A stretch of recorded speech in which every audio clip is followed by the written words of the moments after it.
Guys ഏറെ നേരത്തെ തെരച്ചിലിന് ശേഷമാണ് അങ്ങാടിക്കടയിലെ മാമൻ ഈ ഒരു തടി എടുത്തുകൊണ്ട് നമ്മുടെ കൈ തന്നത്. പീനാരിപ്പട്ടം എന്ന് പേരുള്ള ഈ തടിക്ക് ഫിഷിംഗിൽ വലിയൊരു പങ്കുണ്ട്. ഇതിന്റെ പ്രത്യേകത ഇപ്പൊ കാട്ടിത്തരാം കേട്ടോ. മഞ്ജിമേ, ഇത് കണ്ടോ ചന്ദനത്തിന്റെ കഷ്ണം.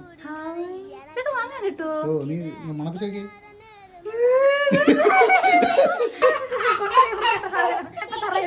പീനാരിപ്പട്ടം എന്നു പേരുള്ള ഈ തടിക്ക് വിസർജ്യത്തിന്റെ അതേ മണമാണ്. കറക്റ്റ് ചന്ദനം അരയ്ക്കുന്ന പോലെ ഈ തടിയും വെള്ളം ഉപയോഗിച്ച് നമുക്ക് അരച്ചെടുക്കാൻ കഴിയും. പിന്നെ ഇതിന്റെ പ്രത്യേകത ചന്ദനം അരച്ചെടുക്കുമ്പോൾ മണമാണെങ്കിൽ ഇത് അരച്ചെടുക്കുമ്പോൾ ഒരുമാതിരി വിസർജ്യത്തിന്റെ അതേ നാറ്റമാണ് കേട്ടോ. പിന്നെ നാറ്റമാണെന്ന് കരുതി പുച്ഛിച്ച് തള്ളണ്ട. ആയുർവേദത്തിൽ ഈ ഒരു തടിയെ ക്യാൻസറിന് വേണ്ടിയുള്ള മരുന്നുണ്ടാക്കാൻ പോലും എടുക്കാറുണ്ട്. നമുക്കിന്ന് ഇതിനെ കൊണ്ടുള്ള ഉപയോഗം കരിമീന് വേണ്ടിയുള്ള മാവ് കുഴയ്ക്കുമ്പോൾ നമ്മൾ ഇതും കൂടെ ചേർത്ത് കുഴയ്ക്കാൻ പോവുകയാണ്. ഈ ഒരു വൃത്തികെട്ട മണം മാവിൽ പിടിച്ചാൽ അത് കരിമീൻ പോലുള്ള പല മീനുകളെയും വലിയ രീതിയിൽ അട്രാക്ട് ചെയ്യുന്നു. മാവ് കുഴച്ചു കഴിയുമ്പോൾ ഇതിൽ ഈച്ച വന്നിരിക്കുമ്പോൾ തന്നെ മനസ്സിലാവും ഇത് എത്രത്തോളം എഫക്റ്റീവ് ആണെന്ന്. എന്തായാലും പുറം മൊത്തം സ്പ്രേ അടിക്കാതെ ഇനി നമുക്ക് പുറത്തിറങ്ങാൻ കഴിയില്ല കേട്ടോ. കരിമീനിന് വേണ്ടിയാണ് മെയിൻ ആയിട്ട് ഇത് തയ്യാറാക്കുന്നതെങ്കിലും സാധനം